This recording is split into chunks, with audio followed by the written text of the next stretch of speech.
Trailer पाहिला आणि इतका इम्प्रेसिव्ह ट्रेलर आहे की आय टेल यू, मला तर वाटलं की मी साऊथची फिल्म जशी मी म्हटलं स्टेजवरून. आणि पोस्टर डिझाईन पण इतकी सुंदर आहे तर डेफिनेटली.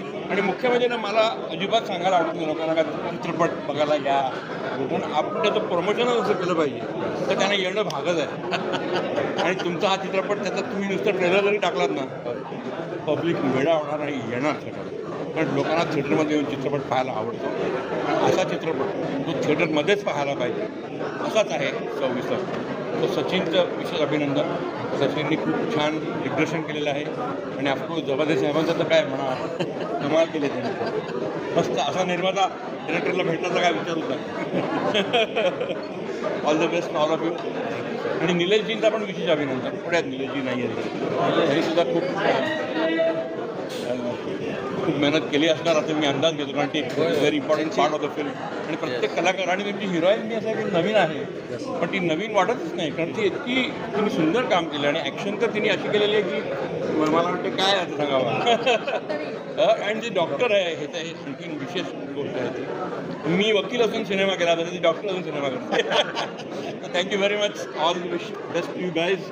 आणि सिनेमा नक्कीच लोकांना आवडेल याची मला खात्री आहे. आमचे सिनेमा कधी तुमच्या सिनेमाची आधी वाढ बघतो आता 26 नोव्हेंबर नंतर. All the best. मी सांगते, पहिल्या दिवशीपासून यांनीच मला सांगितलं आहे की ॲक्टर म्हणजे काय असतो. सगळ्यांनी मला गायडन्स असा दिला आहे की तुला रडायचं आहे तर तू असं करू शकतेस, राग दाखवायचं तर तू कुठल्याचा असा एक पर्सनबद्दल विचार करायचा. तर मला खूप राग येतो, म्हणजे इतकं रिअलिस्टिक एक्सपिरियन्स होता ना की मला पिक्चर वाटलीच नाही. खूप म्हणजे मी सांगते ना, मी म्हणून आता पण यांना सोबतच घेऊन आली आहे सांगायला की यांच्यामुळे करू शकले मी, नाहीतर मी कुठेतरी कमी पडलीच असती नक्की. ज्याच्याकडे बॅकग्राऊंड असतो ना, तो सडनली ती गोष्ट करायला जातो तर एक खूप मोठा हर्डलसारखा असतो की तो नाही करू शकणार. पण मला इतकं सोपं वाटलं, मला हातात धरून ठेवलं होतं सगळ्यांनी आणि खूप व्यवस्थितपणे मला समोर नेलं आहे. मी सांगू शकते की टीमवर्कशिवाय कुठलीच वस्तू पूर्णपणे होत नाही. कॉलेज म्हणा, स्कूल म्हणा, you always have a team. त्या टीममुळे तुम्ही दिसता. आता तुमच्यामुळे मी दिसली नसती. This is also one of the team like that. बरं, प्रेक्षक जेवढे मिस करतात तेवढे पेशंट देखील तुला मिस करतात की?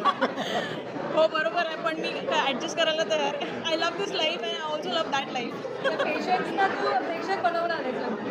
नक्की मी त्यांना सांगणार आहे, ट्रीटमेंट झाल्यावर 9 मेला प्लीज माझी पिक्चर बघायला जा विथ फॅमिली. चुकलं मॅडम, 9 मेला बोलवलंय का परत मला चेकअपसाठी? थिएटरमध्ये पण मी बघू शकते, तुम्ही येऊ शकता. थँक्यू. काय सांगणार? बस एक छोटीशी गंमत झाली होती शूटिंगमध्ये. हिचा आणि माझा फायटिंग सीन होता. ॲक्च्युअली हिला मला बॉटल मारायची होती. इथे एक रिअल बॉटल होती आणि एक शुगरवाली बॉटल होती. म्हणजे चुकून मला ती रिअल बॉटल मारली. तर तेवढं बरं झालं की ती बॉटल इथे लागली, माझ्या जर चेहऱ्यावर लागली असती तर मे बी हा चेहरा वेगळा असता. तर ती अजून नाही विसरते आता, अजूनही ती तो किस्सा आठवते मला. पण चित्रपट खूप छान झाला आहे. तुम्ही सगळ्यांनी आवर्जून बघावा अशी आमच्या सगळ्यांची विनंती. आणि आमचा सगळ्यांचा रोल तुम्हाला नक्कीच आवडेल. So thank you. Thank you so much. आमचा चित्रपट खूप छान आहे. 26 नोव्हेंबरचं महत्त्व आहे त्याच्यामध्ये, जे खूप कमी लोकांना माहिती आहे ते आहे. चित्रपटाचं कथा छान आहे, संवाद छान आहेत, आर्टिस्ट सगळे छान आहेत, कलाकार उत्तम कलाकार आहेत आणि प्रत्येकाने आपलं काम खूप छान केलं आहे. डायरेक्शन छान आहे. एकूण सुंदर पॅकेज आहे, ते मनोरंजनाचं बरगतचं पॅकेज आहे एका मेसेजसहित.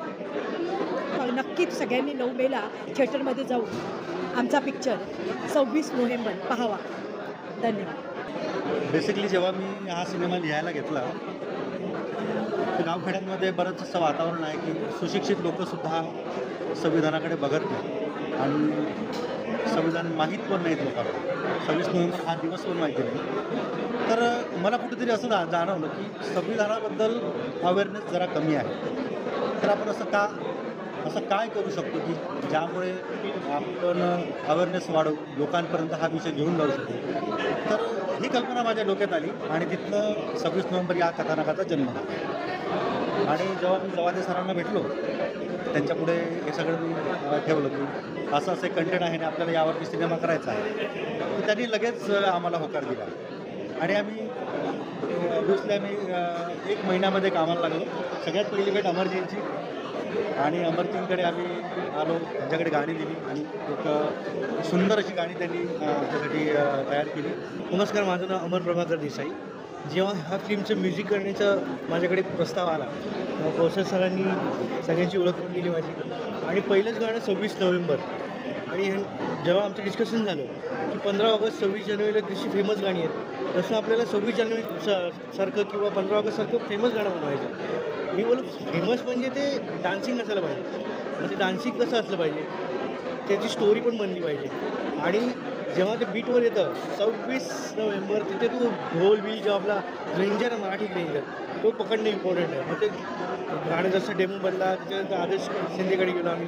आदर्श शिंदे बोललो मी हे गाणं माझ्या शोमध्ये गाणार लाईव्ह हे पिक्चर आल्यानंतर. त्याच्यानंतर आम्ही दुसरं गाणं केलं सात घाली बनला रोमॅन्टिक सिच्युएशन. आणि शूटला आम्ही इकडे बाहेर गाणं असं आहे. मग स्वप्नील बांदोडकरला आम्ही विचारणा केली. आर्या आर्याचं आम्ही पुण्यामध्ये डबिंग केलं. ती बोली एवढी कंपोजिशन डिफिकल्ट असून पण एकदम स्वीट वाटते.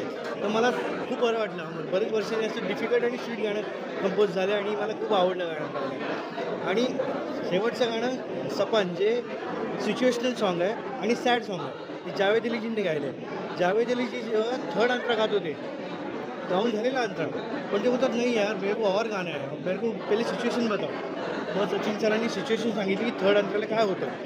मग ते परत त्यांनी पूर्ण रेकॉर्ड केलं, काढून टाकायला सांगितलं. आणि थर्ड अंतरा जेव्हा गायला तेव्हा आमच्या सगळ्यांच्या अंगावर काटा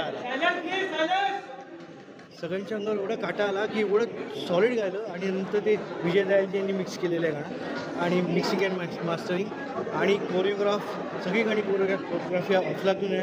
सचिन साहेब डायरेक्टर यांनी खूप मेहनत घेतलेली आहे आणि माझ्यावर विश्वास दाखवला निलेशजी आणि सचिनजींनी आणि जवारी साहेबांनी. त्याच्यामुळे ही पिक्चर आमच्यासाठी म्हणतात ना एक म्हणजे जागरूक स्वप्न आहे की लवकरात लवकर येऊन लोकांना लवकरात लवकर थिएटरमध्ये जाऊन बघावं असं आमची इच्छा आहे सगळ्यांची. ही ऑपॉर्च्युनिटी भेटली आहे तर मला त्यांच्यामुळे मला ओमकार सर कळाले, डायरेक्टर सर कळाले, कोण मूवी काय असते मी कधीच केलेली नव्हती.